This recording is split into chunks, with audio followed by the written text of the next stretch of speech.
Nagkaduso na og motion for reconsideration sa Ombudsman ang kampo ni Mandawi City suspended Mayor Jonas Cortez. Ang report ni Nico Serino.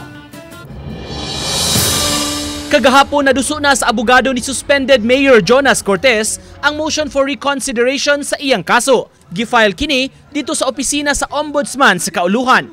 Nagdumili hinuon pagdetalye si City Administrator Jamal Kalipayan sa unod sa motion subay sa abiso sa private lawyer. Apan panghinaot sa iyang kampo to dismiss the kanang case, no? Unya if ever ganik na sila finding gyud nila kuha nga ma-dismiss to lessen the penalty if ever. Sa unang interview sa miaging simana, si Cortez miasoy sa puparehong sirkumstansya nga kaso nga gipasaka batok sa kanhi mayor sa Mandawi. Ang maong kaso gidismiss sa Ombudsman.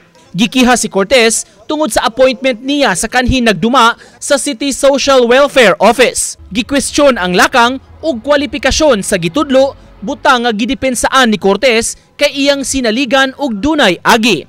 Sa desisyon sa Ombudsman, gipahamtangan siya og usa ka tuig nga suspension. Kagahapon sa groundbreaking ceremony sa bag-ong City Government Center nga gihimo sa grounds sa kanhi Cebu International Convention Center, si Cortez mitambong og namong isip usa ka private citizen.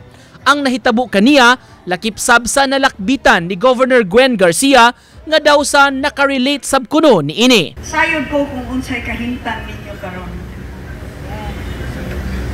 Nakaagisag ko anak.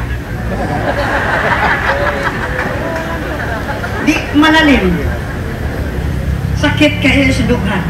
Sa mga tao nga nagpaluyo niini, thank you so much.